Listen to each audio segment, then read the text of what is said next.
Right, hey guys, how are we doing? Back with another video from AniNews, and today something slightly different for AniNews.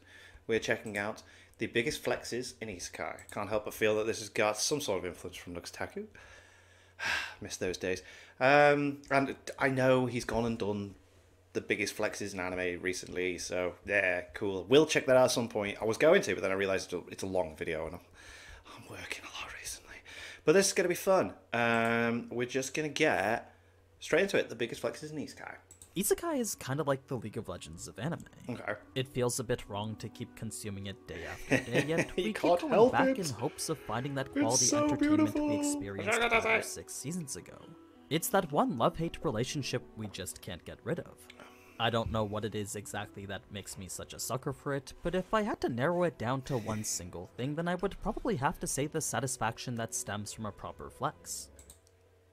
To purposely show off. Oh, I didn't pause that at the right time. For one single thing, then I would probably have to say the satisfaction that stems from a proper flex. To purposely show off in a non-humble way. I mean, it's just so much fun when an OP protagonist reveals just how powerful they are. It is. It is fun. It is fun at times. Sometimes it can get a bit boring, but if they do it right, it's great. And it's those unrivaled moments of pure entertainment that I really want to share with you in this video here. But rather than just showcase the scenes and talk about how epic they were, in order to ensure the full extent of the flex is understood, Okay. I'll also share how it was portrayed in the novels. Oh, I love that. That's cool. So just talk about it anime-wise and then be like, and this is how it was actually done originally. That's sick. You know, just for that extra bit of context. Hell yeah. It would be a shame to not experience these iconic moments the way the person who created them intended them to be. So, as I follow in the footsteps of our Lord and Savior Nux, here's my take on the biggest flexes in Isekai. Cool. Let's start things off with a slightly more obscure moment. A flex not from a single character or OP protagonist, but instead a display of power from an entire army. Okay. That's right. I'm talking about a scene from one of my personal favorites, Gate. For those who've Never seen it. Never seen it. come to my streams, you'll know this to be up here not because the plot is anything too special, but instead because the whole aspect of modern meets medieval is just so damn entertaining.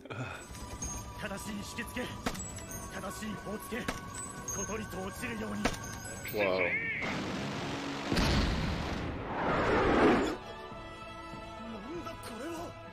Like, imagine if the modern armies of today were to face off against the imperial armies Oh, of is that what ancient it's Rome. like? Oh my god. They may have been the most powerful state in the world at the time, but no amount of numbers would offset the difference in technological Yeah, advancement. that's such an advantage. So, Whoa. in a world where no army could even compete with the might of Rome's, what do you think would happen if a mysterious foe significantly smaller suddenly showed up right in their territory? Huh. That's pretty much what we're dealing with here.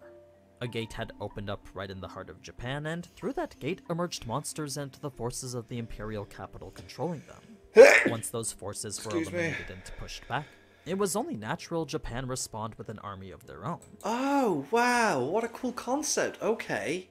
I like this. A small battalion comprised of our main character and the JSDF task force accompanying him, whose job was to go beyond the gate and perform recon into the special region these attackers appeared from. So, with infantry, tanks, and APCs, the JSDF would make light work out of the Imperial Army currently holding the gate, then proceed to take control of the entire area surrounding it, wiping out 60% of the Empire's forces in only a matter of days. That may sound like a flex all on its own, but the true flex actually comes from the Empire's response to it. Right. Or more so, Japan's response to that response. Okay. With 60% of their army now gone, the Empire decided it would attack with its vassal states now.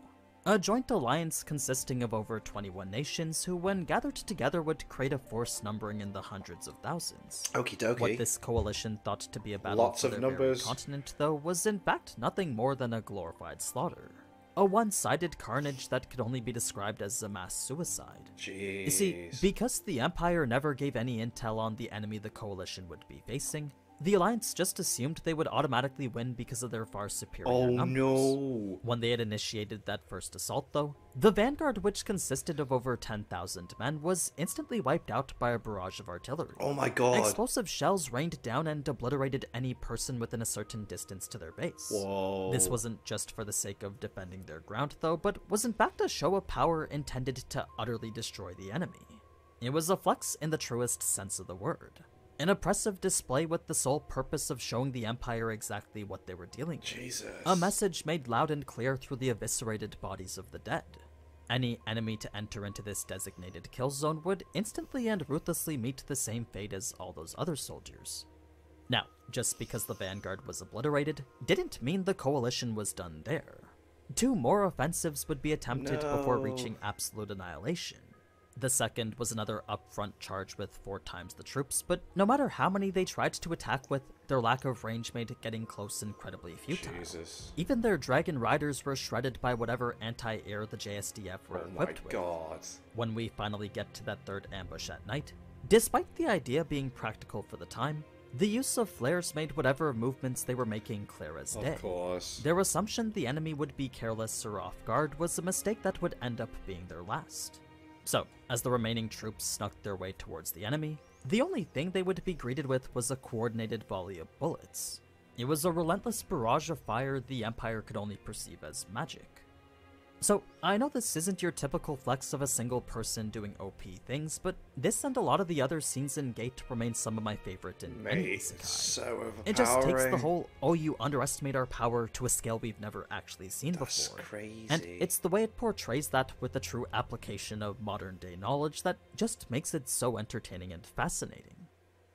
Now, to switch to something a bit more classic, this next flex is what I believe to be the gold standard of the very act of flexing. It's a scene I'm sure you're all familiar with and deals with a character whose sole purpose is to flex in the most overpowering way possible. That's right, I'm talking Is this when he becomes a nuclear bomb? about Cid's 2-on-1 against Beatrix and Iris in episode 20 of Eminence in Shadow. Not only was he facing 2 of the kingdom's most skilled and renowned swordswomen, but the entire thing was essentially child's play for him. Whoa. It was a fight that truly set the scope of just how powerful he is. Before we get to the scene where this flex occurs though, I'm sure there are some of you who haven't yet had the pleasure of watching this gem yet. So, to sum things up in a couple of sentences, Cid is a high school student who, when reincarnated, can finally achieve his wish of becoming the Eminence in Shadow. What is this Eminence in Shadow, you may ask? Well, that would be a person who appears like a minor character in public, but in actuality is this grand mastermind pulling all the strings in secret. He orchestrates all these amazing schemes, then only reveals himself at the point that he determines coolest. Cool. After which, he always proceeds to annihilate whoever it is in the most badass way possible. So, with Cid having just gone through this massive battle tournament solely for the purpose of checking off a trope on his bucket list, he creates the identity of Mundane Man, then proceeds to advance the rounds all the way to the semis where a single strike was all it took to defeat the kingdom's strongest swordswoman. Which, if not for the scenes to come after, would have definitely been the flex of choice since that too was incredibly epic. In fact, pretty much every fight Mundane Man took part in was an inconceivable show of force intended to highlight just how overpowering he was. But despite how oppressive such well-planned flexes were, he wasn't done there as a certain situation required the attention of his true identity. So, after exposing himself as the wanted criminal Shadow, Cid would be faced once again by that same swordswoman he just defeated, as well as the world-renowned goddess of war, Beatrix. Ugh. She's not actually a goddess, but as a warrior deemed one of the strongest swordswomen in the world, she's definitely no pushover either. Well, at least not when fighting against anyone other than Shadow. Jesus! Now, while the anime extended this fight 10 minutes longer than it should have been, What? the real flex comes from the climactic moment at the end of it. You see, as soon as both swordswomen realized neither could win on their own, they decided to put it all on the line and try one last tactic together against him. Iris would sacrifice her own body to immobilize Shadow, while Beatrix would jump in and deliver the finishing blow on him. Okay. What neither had come to realize, though, was that Shadow's specialty in close quarters combat had made seeing through their plan extremely simple. Their unpolished movements and lack of finesse placed them miles behind the refined perfection of Cid's movements. So, as he countered with the exact same attack they tried to use against him, both would be defeated in a humiliating manner unlike anything either have ever experienced before. Where Cid takes this flex to the next level is the absolute disregard he showed for either of them after. In fact, I would even go so far as to call the whole thing just plain disrespectful. Yeah? You see, while both swordswomen still wanted to continue fighting, Cid was done playing with what was essentially toys to him. The only reason he had even turned around to confront them once more was simply because one of them had asked if he was running away. And that was a question that misunderstood everything Cid's Eminence in Shadow title stood for. they were words that clearly didn't understand yet the force of nature she'd been fighting with. So, as Sid could only laugh at such a ridiculous prospect, he would then hit her with the coldest set of lines I've ever heard in an anime, following it up with a torrent of magic so large that the two in front of him couldn't even fathom just how outmatched they were in terms of power. What did he say? Like, the man had literally made it seem as if he was about to nuke the capital, all because someone asked him if he was running away. If that isn't one of the biggest flexes in Isekai, then I'd love to know which moments you consider to be better. For me, this will always be one of the best just because of how high quality the anime made it. It's one of the rare cases where the anime actually expands on the events of the novels. Switching back to an Isekai a little less talked about, the scene we have... Yeah, why does no one talk about Saga of Tanya the Evil or whatever? That is the one, isn't it? I enjoy this. This is cool. I haven't watched the movie yet, though. Next comes from Yojo Senki, Saga the of Tanya Battle the of Evil. Rhine Yeah, from episode 1, in which Tanya is tasked with saving a company of artillery scouts. Before we get to the flex from that though, if you're unfamiliar with this World War I inspired isekai, it's essentially a salaryman who reincarnates as an orphaned girl into an alternate version of Imperial Germany. The war takes place within the 1920s, and magic has been deeply incorporated into core aspects of the military. Yeah, I love it. It's sick. Like, they fly around on the things and then use old school style guns, but then casting magic and making those who are gifted with it quite valuable assets on the battlefield. So, when Tanya is found to possess a high aptitude for this magic, she decides to accept her inevitable conscription and volunteers to enlist in hopes she can rise the ranks fast enough to become an elite who can completely avoid battle, bringing us to one of her missions as a lieutenant. With an allied company being pinned by enemy mages, Tanya and her single platoon would be tasked with rescuing them, leading us to this epic dogfight between one group of 4 and an entire mage company numbering 15. Normally a matchup like this would be impossible, but with Tanya alone capable of taking on 3 platoons solo, the entire fight amounted to nothing more than target practice for her. Her elite skills combined with that incredible aptitude for magic placed her well on her way to becoming an ace of aces. I love all the flying around stuff, and mate, Saga of Tanya the Evil is great. In fact, she was already known on the battlefield as a registered mage, a named adversary which was a privilege belonging solely to those who dominated the battlefield. So, the moment the Republic realized they were up against the Devil of Rhine, they immediately understood that they'd come across a calamity. Like, even without considering her lethal maneuvers in aerial combat, her heavy mana spatial detonation and precision optical sniping formulas were abilities capable of devastating entire units before the battle had even started. Yeah. That being the case, the named company she was facing would attempt to fight by engaging at a closer range, but Tanya would remain 4,000 feet above the limits of what they could even ascend to. She was operating at an altitude no normal mage could withstand no matter how amazing. Oh my god. But despite the idea that it was impossible, here Tanya was preparing the single attack that would end the battle in an instant, all while the Republic could do nothing but watch her do so. So, as she prepared herself for a spatial detonation of mana, she would also tell headquarters to send out a theater alert, which for those who are unaware of what that means is essentially a warning to all friendlies in the battlefield to prepare for how disruptive her explosion would be. Something that not just any soldier was capable of. Yeah, that's mad. So, not only would her attack cut off communications and disable flight for all mages in a certain radius, but those caught within it were certain to die either from lack of oxygen or carbon monoxide poisoning. Mental. And even if they did somehow manage to survive both of those, anyone caught in the blast were sure to have collapsed lungs and eventually fall to their deaths from unsustainable flight formulas. Goddamn. It was a truly devastating attack that highlighted her superiority as a mage combatant. A flex that sets the stage for Tanya since she's shown to easily handle an entire company solo right from episode 1. One that I should remind you also shared that same privilege of being named. Okay, so we've covered a modern army versus a medieval one, a single Chunibyu versus the 2 strongest swordswomen in the world, then a little girl versus an entire company of battle-hardened mage soldiers. Yep. What that brings us to now then is a single slime versus an army of 10,000. Oh mate, this was amazing. It didn't even go anywhere near them. This was incredible. Oh, I'm gonna let it go. I wouldn't really call this a fight though, since the entire thing was over before anyone even realized what was happening. As soon as Headshot, headshot, headshot, just all over the place. Oh, please don't get. I'm dead. Oh my god. So, as much as I'm sure this series needs no introduction, the scene I'm talking about is Rimuru Demon Lord Awakening. Mate. A flex from episode 34 of That Time I Reincarnated as a Slime. If you're one of the few that haven't seen this series yet, well, it's essentially a salaryman who reincarnates as an OP slime who then proceeds to establish their own nation of monsters. The reason Rimuru felt the need to flex on another nation's army was because that same army had just invaded Tempest. They had fabricated a They ain't never doing that again. false reason for which to start a conflict, then proceeded to attack the city while Rimuru was absent. So, with the city destroyed and numerous of his people dead, the only path to save them was by becoming a demon lord. Only by ascending to a whole new plane of power would it even be possible to resurrect the people he'd lost. Yeah, he needed 1,000 souls for it, didn't he? The thing about was it such an 10,000 evolution, souls? though, was 10,000 that souls. the requirements for doing so were rather costly. At least 10,000 human souls were needed as sacrifice for it. Yep, there you are. That being the case, it was rather lucky then that an army he just so happened to despise was currently stationed right next to him. The invading force of 20,000 in which no single person was allowed to be spared. If they were willing to declare war on an unsuspecting nation, then it was only fair that they be ready to die for that war. Since this wasn't even a war though, the least they could do in reparation for their sins was enjoy the honor of helping Rimuru evolve into a demon lord.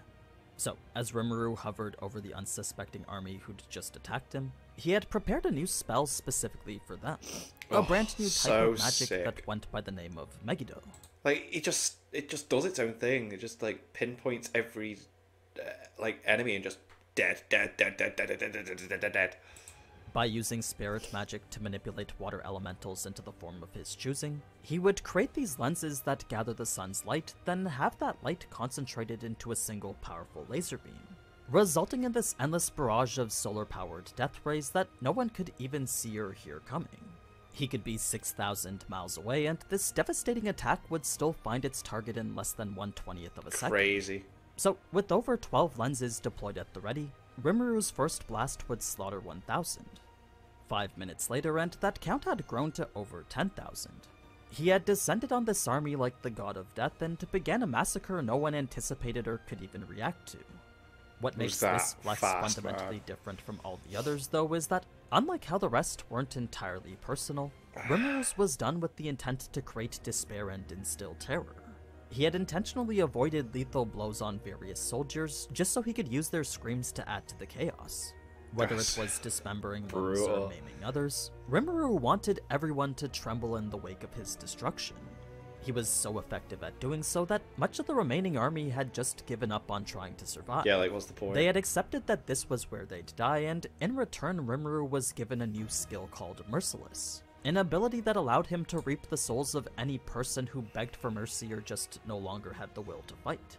So, not only did Rimuru create a new form of magic just to wipe out 20,000 troops as efficiently as possible, but he had also flexed on them so incredibly hard that the only thing they could do was accept their fate and wait their turn to die. It was so devastating that even the world itself couldn't ignore it, resulting in the birth of a new skill that would help to kill them even faster. So, I don't know about you, but if the world itself acknowledges how OP your flex is, then I think that's grounds enough for it to be one of the biggest. Oh yeah, definitely. But yeah, those are some of the biggest flexes in Isekai. I know there's several more out there that are probably even bigger, but really this was just an excuse to talk about some of my favorite anime. Shows that I don't usually get the chance to talk about otherwise. So, if you enjoyed this type of content and want to see more, then please do let me know down in the comments. Feel free to throw in some of your favorite flexes too. Now, before I go, I just want to say that we are close to 600,000 subs, so if you haven't already, then a sub right now would be really appreciated. Or if you want to support some other way, then you can also check out the Isekai-inspired desk mats that are still available for purchase. But anyway, as always, thank you so much for watching, and if you enjoyed this type of anime content, then you already know what to do. So, until next time. Ciao. Oh my god, sorry, like, my computer in the background is going absolutely mental and just bringing up freaking loads of mail notifications, and I think I've sorted that out. But that was cool. Yes, that time I was reincarnated as slime, flex was sick. I remember watching that, just be like, God, they don't stand a chance. This is insane. Those other flexes were cool, but I have not seen Gate. I'm really intrigued though. That sounds awesome. What a cool concept. And Eminence in the Shadow is on my list. It's on my list of things to watch. So I hope he does stuff like that. Oh, it's cool. So yeah, make sure you check out my Etsy shop. Link is in the description there for t-shirts and toys that I've designed. And thank you to my patrons. If you want to have your name at the end of every video I upload, links in the description of the Patreon page. $1 one for the last spot channel. That's greatly appreciated. Thank you very much for that. Thank you all for watching. What do you guys think of that? What do you guys think of this? Click like, subscribe, leave comments down below. Let me know that I should watch this in future videos. And I'll see you guys next time. Bye.